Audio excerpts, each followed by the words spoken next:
Insomniacs Anonymous presents the creepiest true stories collected from the darkest corners of the web. Listener discretion is advised.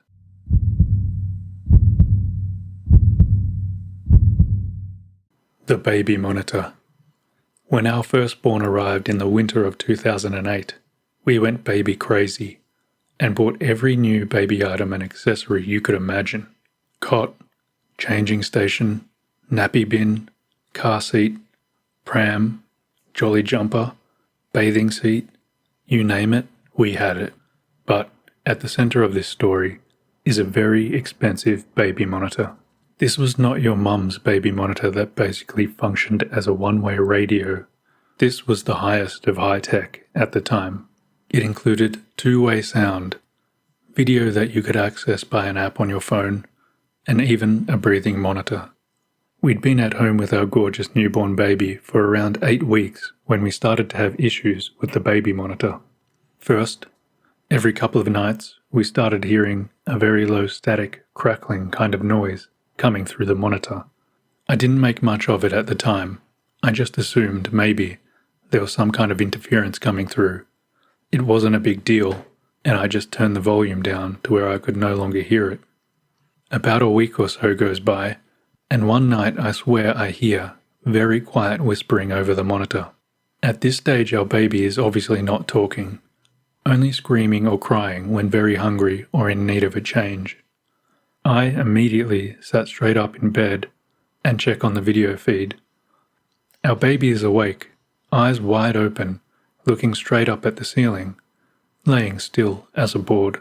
This looked a bit unsettling on the video, and the whispering that I'd woken up to already had shaken me up. I jumped out of bed and looked into the baby's room. Baby was back asleep, so I too went back to sleep. I didn't wake up my partner or mention anything to them the next day. In the morning, it all seemed a bit silly. Nothing else really notable happened again until one night around 6 months later. That's when I woke up to my now 9-month-old crying hysterically, and then I hear a voice on the monitor, a whispering, yet clearly angry male voice. I thought I caught it saying, "Shut the hell up, you little brat, or I'll strangle you." I immediately elbowed my partner awake as I checked on the video feed. "Go check the baby, I think there's someone in the house," I frantically whispered to my partner. At the same time I was fumbling with my phone to open the app and check the video feed. On the video feed, I see my child holding onto the sides of his crib, eyes wide open like I'd never seen before, crying hysterically, heart rate going through the roof. I see my partner enter the room, and my baby slowly turn in their direction. My partner picks up our baby and brings him into our room, where it took some time to console them. The next morning I disconnected the monitor, took it out of the room, and put it back in its original packaging. It wasn't until much later that I learned that people were hacking baby monitors and could view and even talk to your baby through the monitor. I felt at once relief, but was also disgusted in the invasion of privacy that we'd likely been victim to.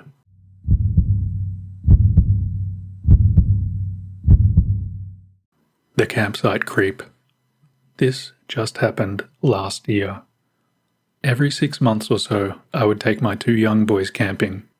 Each time we tried to go to a different campground. This one occasion, we went pretty far up north to a very remote campsite. There was only 1 or 2 other groups camping there the day we arrived. But there was also one site adjacent to ours, maybe 50 feet away, which just seemed to have a car parked in the camping spot. It was unusual just to have a car in a camping spot, but there was a housing crisis at the time, and some people had been forced to sleep in their cars. I tried to get a look inside the car, but I was unable to without making it obvious. I couldn't see anyone in the car at the time. It was getting close to sunset, and I still had to pitch both tents, one for me and one my boys shared, as well as cook dinner for us all. While I was cooking dinner, I heard the car from earlier start and drive out of the campsite. I still didn't get a look at the driver. After dinner, we made s'mores by the campfire, and the boys went to bed around 8 p.m. I stayed up till maybe 10 or 11 p.m, sipping on a couple of beers and listening to music by the campfire. Sometime during the night, I had to get up to pee. Once out of my tent, I had pretty good visibility from the moonlight. I went over to the bush in the corner of the campsite and relieved myself. As I was walking back to my tent, I noticed the car has returned, is parked with the front of the car facing our campsite, and I can actually see the driver's face slightly illuminated, I assume, by their phone. I had no reason to be concerned, other than their somewhat unusual behavior of staying in a car at a campsite and being awake at probably around 1 or 2 a.m.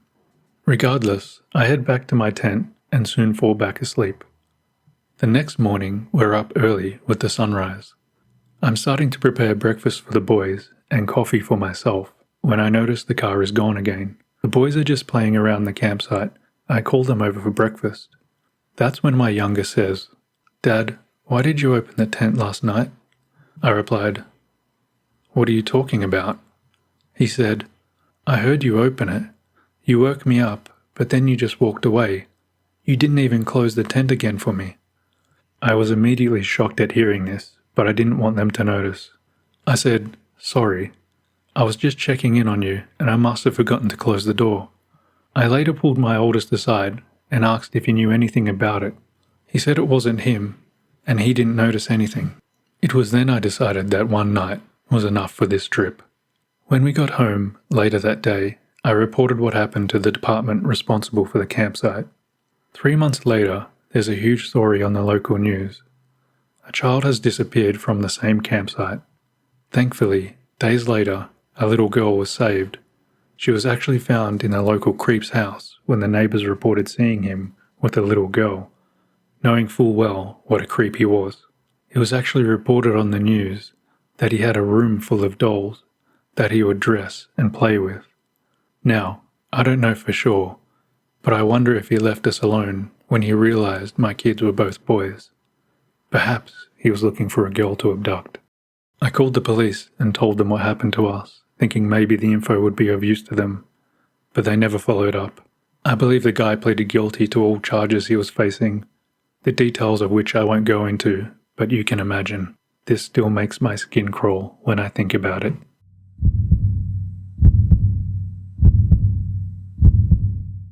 A dream of the departing. I had a family member who was diagnosed with glioblastoma, a devastating and mostly incurable form of brain cancer.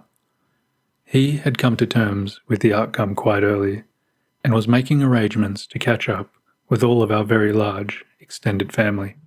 This was not a simple task as we were spread across the country. I specifically lived on the entire opposite side of the country.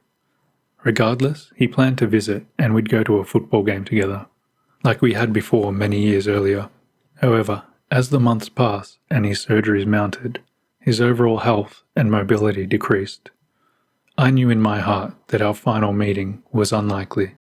6 months later, I had a very, very vivid dream where this particular family member called me on the phone and profusely apologized that he was unable to come over and go to the game. I said of course I understood and all was fine. Then we said our goodbyes, and that's when I awoke. I'd not been awake for long when my mother informed me, unfortunately, during the night, he had passed away.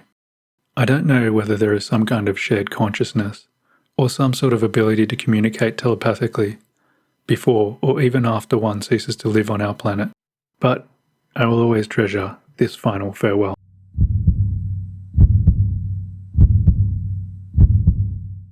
Street Library Stalker. I was a prolific reader who would swap books at our local street library every couple of weeks. If you're unfamiliar with the concept of a street library, they're basically little boxes near parks or bus stations filled with books donated by the local community. You can take whichever book you like and either return it after reading or replace it with another. Unfortunately for me, a creep started leaving me book recommendations by putting a sticky note on a book with my name on it. In the books, they would highlight certain parts of the text and even leave notes in the margins. I only took books he left for me twice. That was creepy enough. I didn't want to encourage them if I continued to play their twisted game. The first book they left me was The Girl with the Dragon Tattoo. The highlighted passages included, "Everyone has secrets. It's just a matter of finding out what they are." In the margins next to this they wrote, "I know your dirty secrets." The next quote was, "Keep in mind that I'm crazy, won't you?" In the margins was written, "This part is important. It will be on the pop quiz." And the last part of text that was highlighted was, "What she had already realized was that love was that moment when your heart was about to burst." In the margins they wrote, "Do you believe in love at first sight?" The next book they left me was 50 Shades of Grey. Being an avid reader, I'd already read it, but my curiosity got the better of me as to what they'd highlighted and written. The highlighted text from 50 Shades included, "I want you sore every time you move tomorrow. I want you to be reminded that I've been here, only me. You are mine." And, "There's a very fine line between pleasure and pain. They are two sides of the same coin, one not existing without the other." And finally, "This is a man in need. His fear is naked and obvious, but he's lost somewhere in his darkness." There was no notes in the margin in this particular book, but these lines were creepy enough. At the beginning I felt like I was part of my own mystery, but very soon it felt like it was turning into a true crime I wanted no part of. I still don't know how they knew my name, unless it was someone I knew messing with me, or perhaps somebody stalking me. However, I never returned to that street library.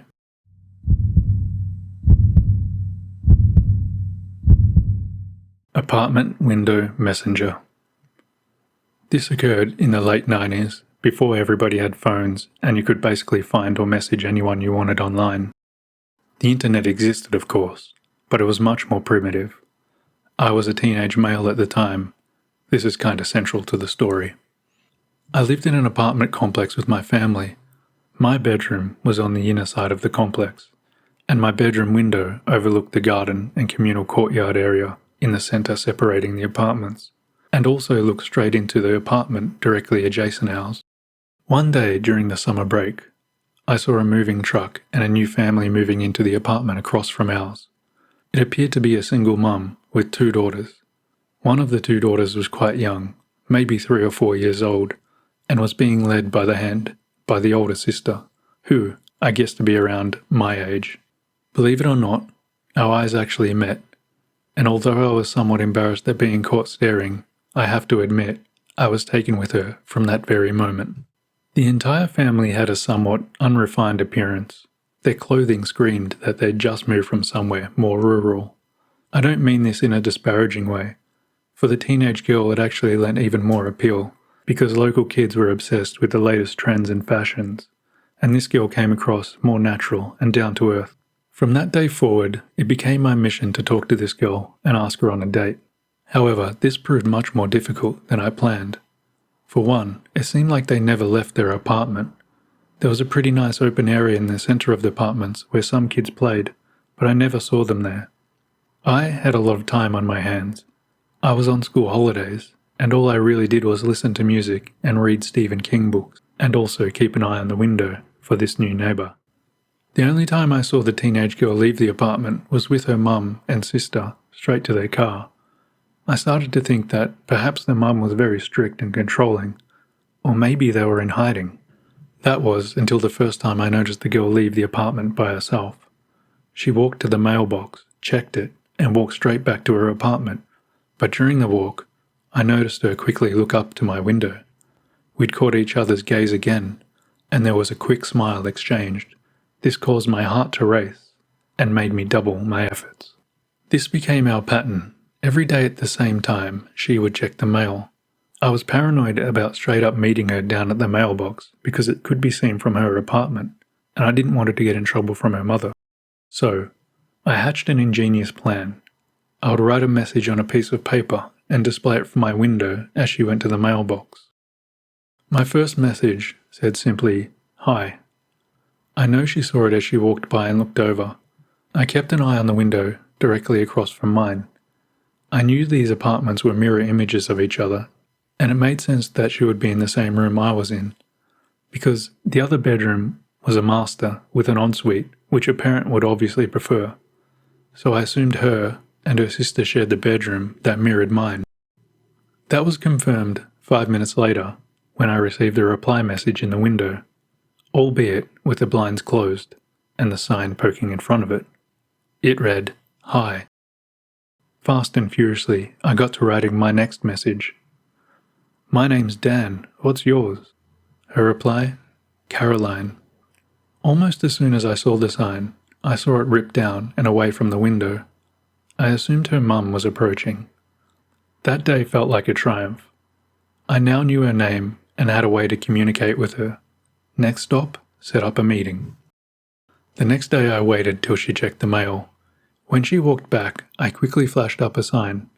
Nothing was written on it, but she gave a quick nod to indicate that she understood. I wait a few minutes, then write my message. "Want to hang out?" Her reply, posted in front of the closed blinds, was a pretty quick yes. I write, "Can you come to the cinemas this Friday?" Her reply, "I don't know. I'll ask." The next day comes around, but Caroline does not make her usual walk to the mailbox. I wait about an hour, but can't contain myself, so write a new message and hold it to the window. "Caroline?" Not long later I got a reply, "Yes?" Relieved, I quickly write my next message. "Can you meet up?" I see a reply coming up through the blinds. It looks like a positive response. I think it looked like a yes. But as soon as it starts coming up, I notice the commotion.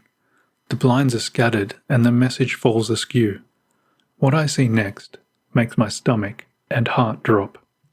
It's the youngest child pushing through the blinds. It looks like she'd lost her balance or had been trying to struggle out of her mother's grip, because it's the mother I now see, exposed by the askew blinds, holding the now upside-down sign and struggling to get herself and the child out of sight, back behind the blinds. For a split second before the blinds close, I notice Caroline sitting on the bed, slumping with her head in her hands.